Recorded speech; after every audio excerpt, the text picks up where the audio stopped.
पिया हुआ जल बाहर नहीं निकलता है, उसी प्रकार शिष्य के चुने हुए दोष को आचार्य किसी दूसरे को नहीं बताते। आचार्य जो होते हैं बहुत ही धीर गंभीर होते हैं, बहुत ही उत्कृष्ट परिणामी होते हैं, क्योंकि आचार्य के अनेक शिष्य होते हैं और अनेक शिष्य अपने दोषों को आचार्य को बताते हैं। वे आचार्य इतने गंभीर होते हैं कि वे उस दोष को अपने अंदर ही रखते हैं, किसी दूसरे को बताते नहीं, अन्य शिष्य को बताते नहीं। दृष्टांत दे के समझाया कि जैसे तपाया हुआ लोहा जो होता है और उसके ऊपर पानी डाला जाए तो वह बाहर नहीं निकलता, अंदर का अंदर ही वो सोख लेता है। ऐसे ही आचार्य से गंभीर होते हैं कि वे शिष्यों के दोष को किसी अन्य दूसरे संघ के सदस्य को कहते नहीं। उनका लक्ष्य, क्योंकि अगर ये पता लग जाए और दूसरे शिष्य को अगर वो कह दे और वो बात अगर लीकेज हो जाए तो फिर कोई भी शिष्य आचार्य को अपने दोष नहीं कहेगा, क्योंकि उसे पता लग जाता है कि दूसरे को कहेंगे। आचार्य तो शिष्य के बड़े से बड़े दोष को भी इतने गंभीर होते हैं कि उसको, उनका लक्ष्य उसके दोष को मिटाने के लिए वह उन्हें प्रायश्चित विधि से शुद्ध करते हैं। इसलिए शिष्य निसंकोच होकर अपने दोषों को आचार्य को प्रकट करता है और उसे ये भी पता है कि ये दोष किसी दूसरे को पता लगेगा नहीं। इसको कहते अपर्याप्तरी गुण, यानी ऐसा कोई कर्म नहीं बांधते हैं जिससे किसी दूसरे को, शिष्य को भी ठेस लगे। तो बताने पर अगर अन्य को कह दे तो कोई फिर उगलता नहीं, फिर कौन कहेगा, फिर भाई ये कहेंगे और दूसरे को पता लगेगा। आचार्य तो गंभीर होते हैं, शिष्य गंभीर थोड़ी है। शिष्य तो उसके दो, उसने एक को कहा वो दूसरे को कहेगा, वो तीसरे को कहेगा, वो चौथे को कहेगा, तो वो उसकी संग में भी क्या हो जाएगी, बदनामी हो जाएगी। इसलिए आचार्य उसको इतने गंभीर होते हैं कि जो भी दोष बताते हैं वह उन्हें किसी अन्य को नहीं बताते और उचितता को समझते हैं, न्यायिकता को समझते हैं। उसी प्रकार शिष्य से सुने दोष को आचार्य किसी दूसरे को नहीं बताते, यह अपर्याप्त भी गुण है। शिष्य तो गुरु का विश्वास करके कहता है, किंतु यदि गुरु शिष्य का दोष प्रकट कर देता है, दूसरे को बता देता है, तो वो गुरु नहीं है, अधम है, विश्वासघाती। तो वो कितने बड़े कठोर शब्द का प्रयोग किया कि अगर उन्हें दोष कहे और वो दूसरे को कह दे तो सबसे पहले तो क्या हो गया, विश्वासघाती। जैसे आप और हम क्या करते हैं, हमारी आदत संसार में इतनी खराब है, अनादि से है, रागी भोगी जीव है ना। हम किसी नहीं, भैया हम किसी को नहीं कहेंगे, आप जो भी हो बता दो, हम किसी को नहीं बताएंगे। तो वो बेचारा प्रेम में आकर अपनी बात बताता है और हम तत्काल या कुछ दिन बाद ही उसकी बात को क्या करते हैं, दूसरे को बता देते हैं क्या, और उससे उसकी प्रेस्टीज पर भी असर पड़ता है, इज्जत भी उसकी बिगड़ सकती है या अन्य में लड़ाई झगड़ा भी हो सकता है। हम विश्वास करते देते आचार्य से नहीं होते, क्योंकि वो तो बहुत गंभीर होते। आचार्य पद हमने पहले इस विषय में बहुत चर्चा की है कि दुनिया का श्रेष्ठ पद संसार दशा में अरहंत सिद्ध के बाद किसी का पद है तो वो आचार्य भगवंतों का ही पद है। और आज का समय तो बहुत छोटा है और शिष्य भी आज इतने नहीं है जो पूर्व काल में होते थे। हजारों शिष्य होते थे, कितने हजारों संघ में चलते थे। 700 महाराजों का संघ होता था, लेकिन वे इतने धीर गंभीर होते थे क्योंकि वे जानते थे भाई दोष और होता तो मुंह पे ही कह देते थे।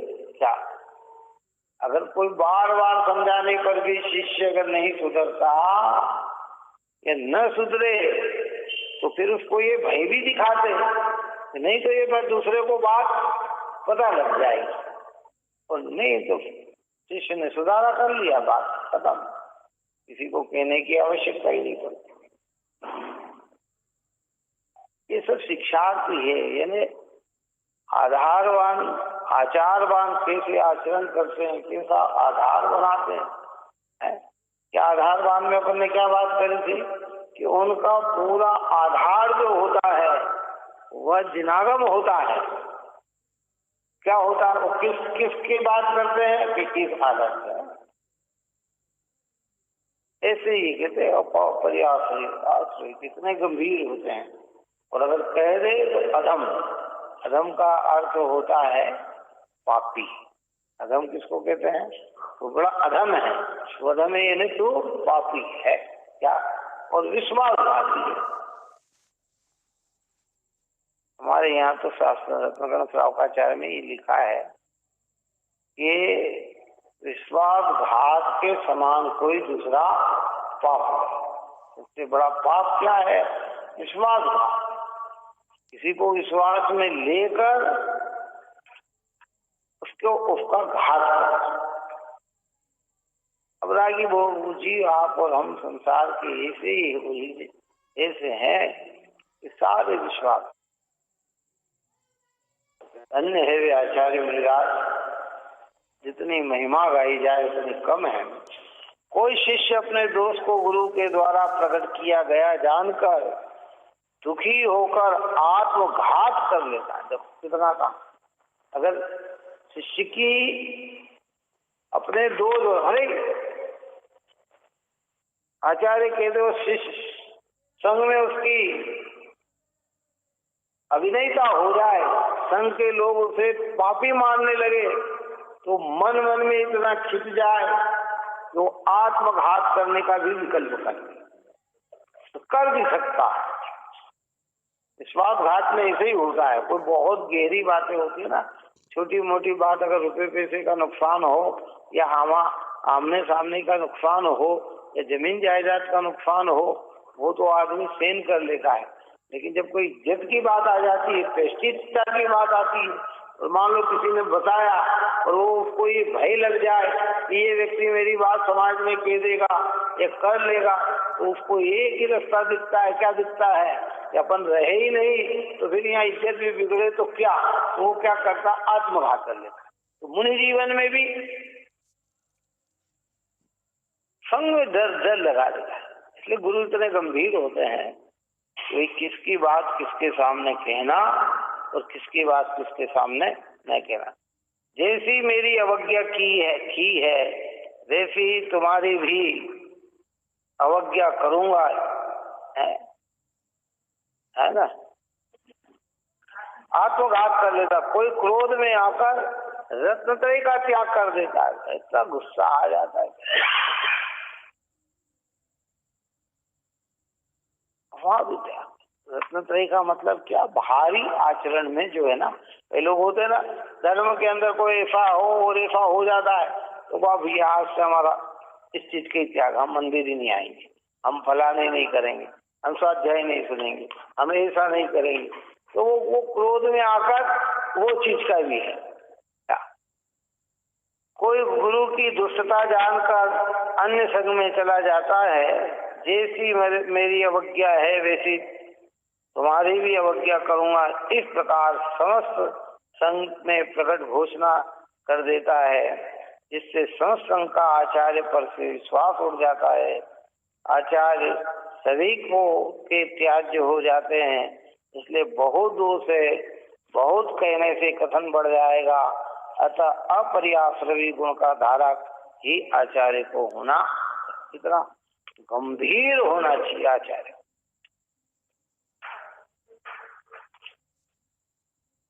मुनि का मन ही इतना निर्मल होता है, और आचार्य तो उसमें भी अति निर्मल ही होते हैं।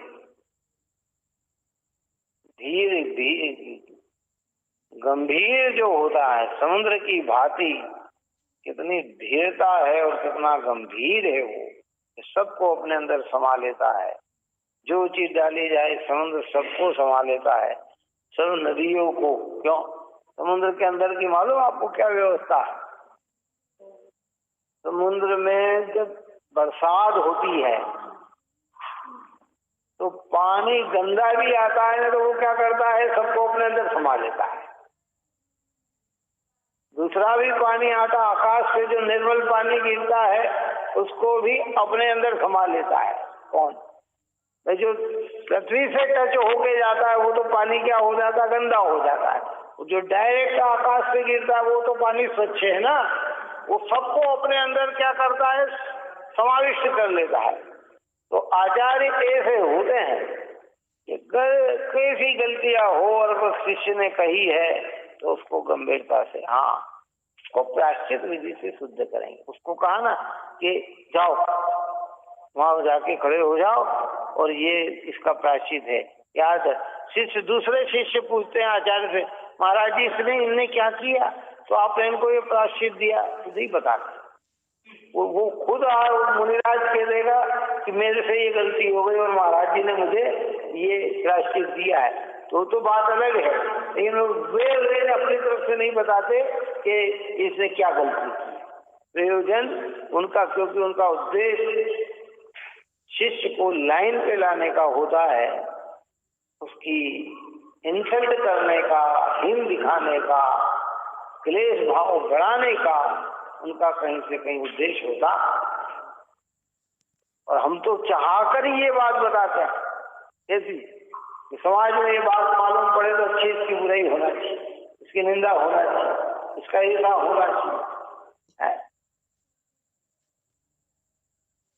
परिणामों की दशा है ये तो सब। क्या वो तो शिष्य गुरु में तो इतनी गंभीरता होती है। अपन ने सुबह दृष्टांत दिया था ना कि क्या दृष्टांत दिया था सुबह?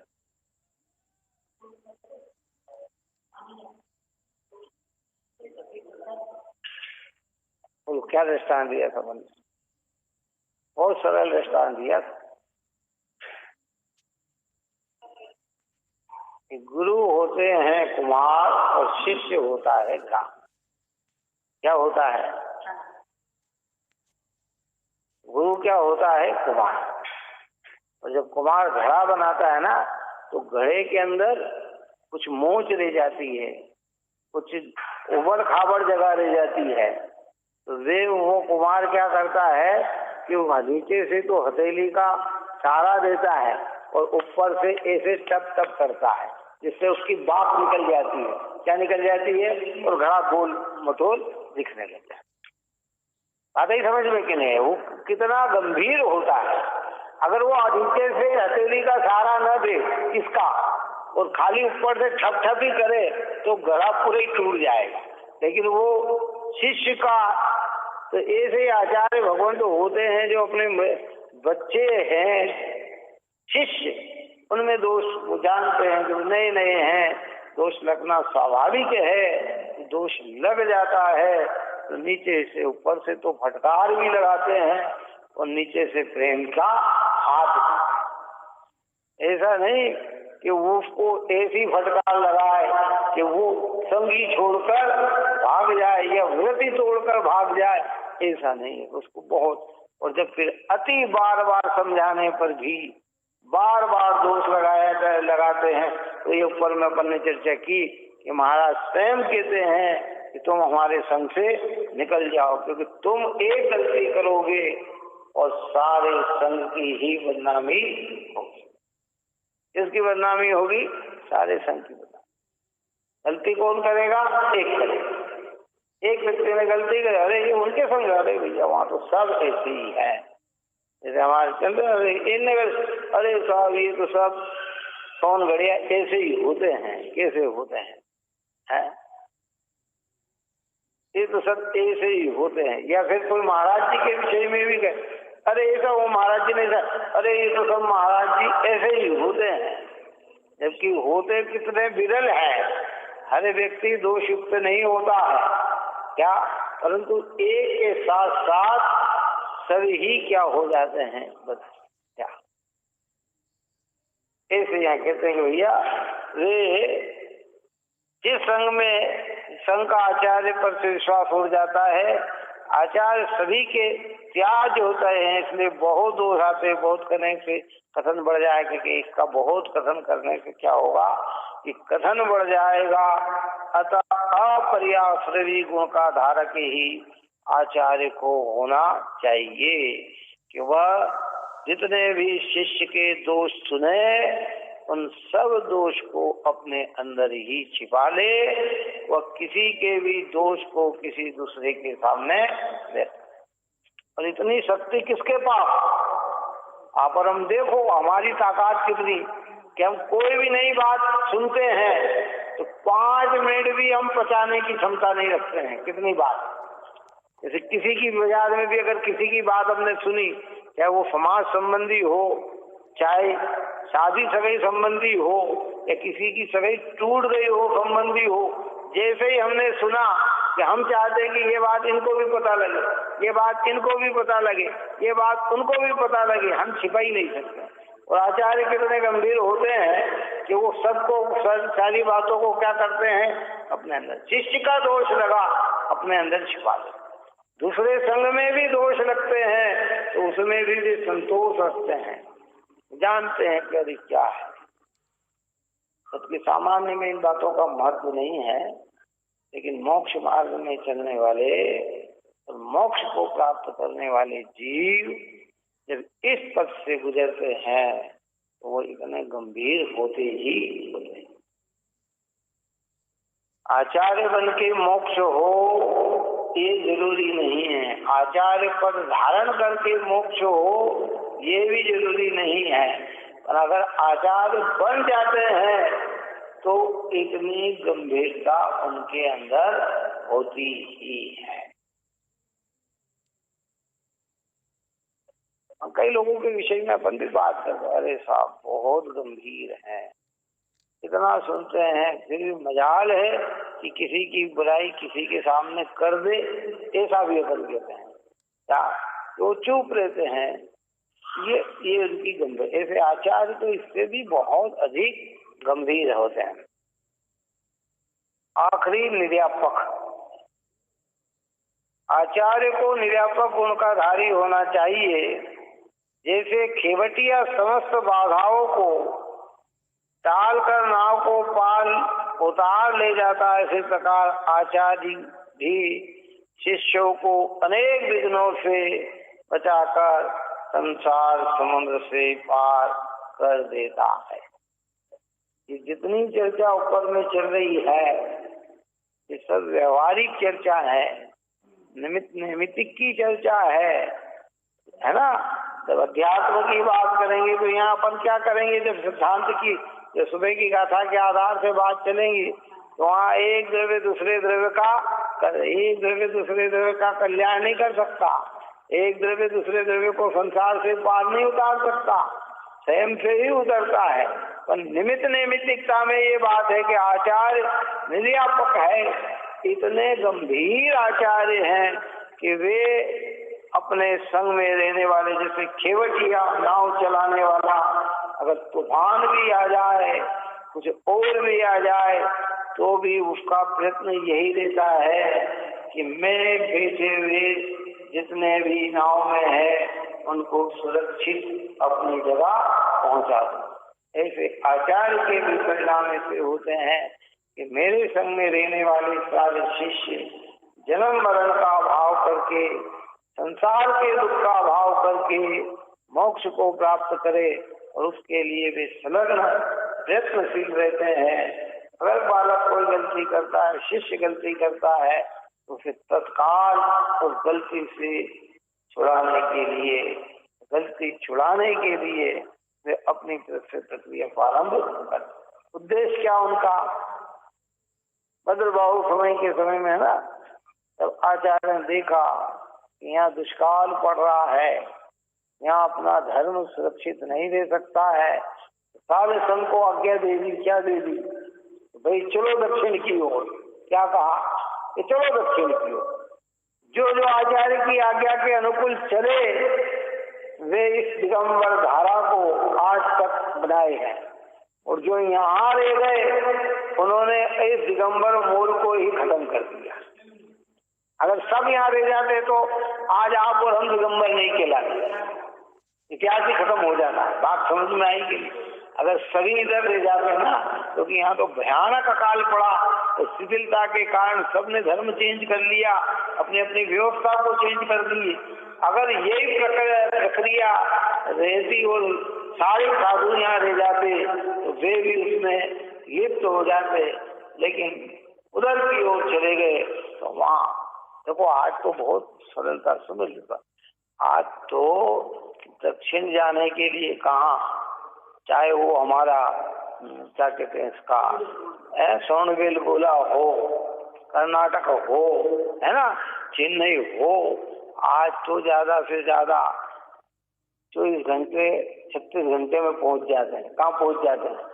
उस समय पहुंचने का ऐसा रोड भी नहीं था। कितनी जगह केड़ा मोड़ा जंगल होके जाना, ये करके जाना, रात में पशु पक्षी से बचते हुए जाना, तो यहाँ से वहां पहुंचने में भी महीनों लग जाते थे। कितने लग जाते थे?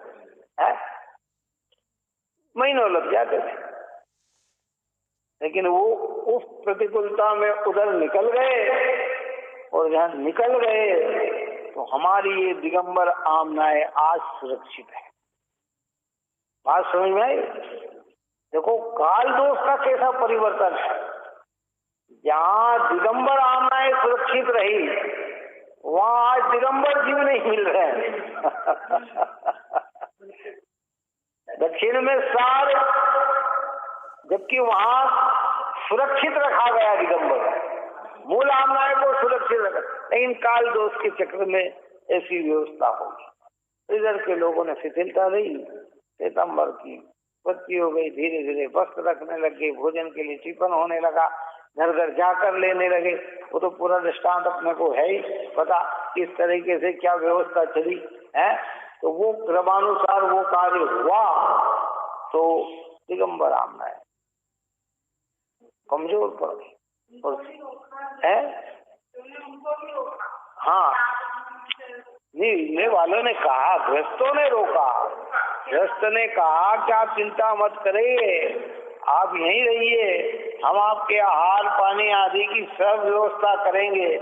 लेकिन क्या है कि जिन्हें जिनवाणी की वाणी पे भरोसा था ना, है भद्रभाव के तो सपने में आ चुकी थी ये बात, यहाँ 12 साल का अकाल पड़ेगा और इस है, और वो पता था, तो जिनको विश्वास में आ गए वो निकल गए, तो निकल गए तो आमनाएं सुरक्षित रह गई।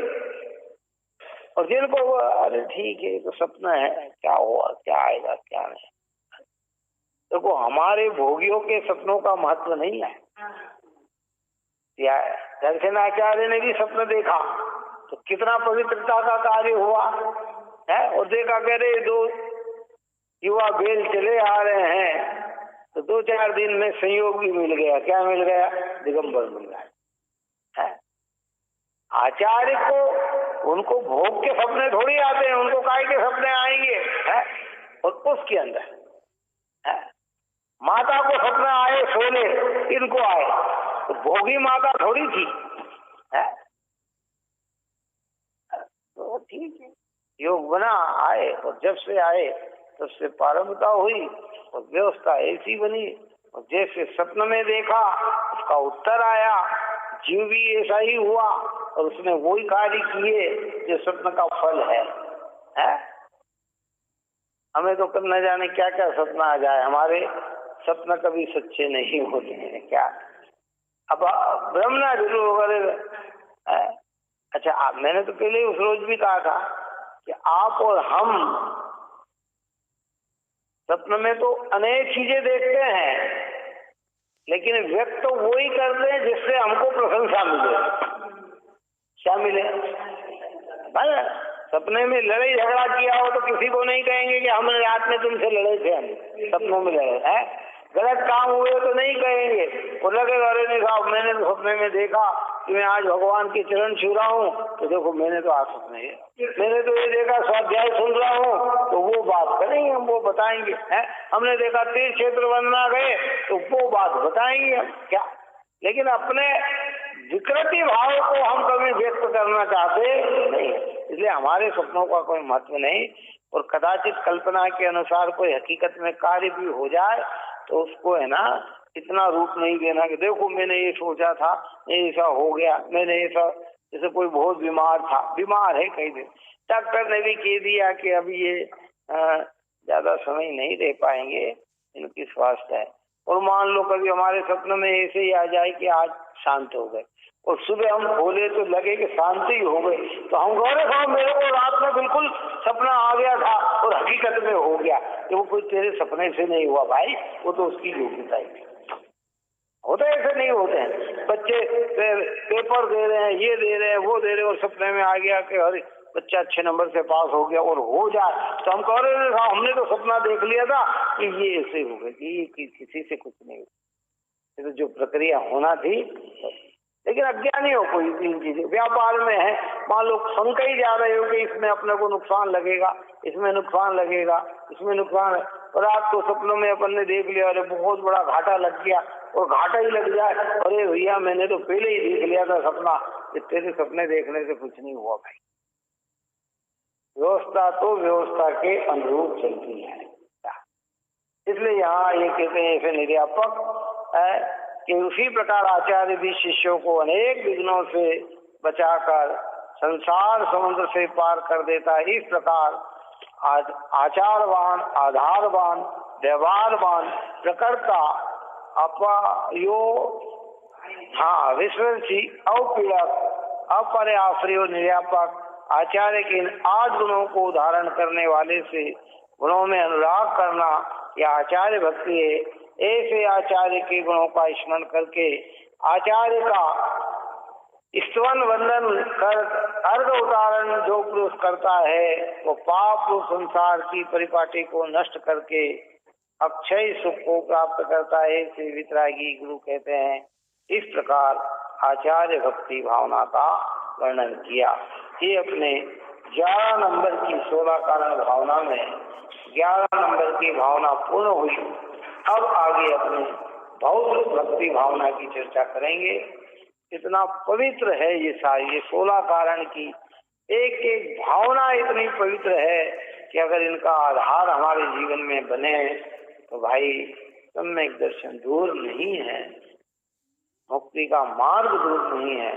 आप और हम सभी भक्ति भाव से इस पवित्र कार्य में लगे और अपने परिणाम को निर्मल बनाए, यही मंगल है।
बोलो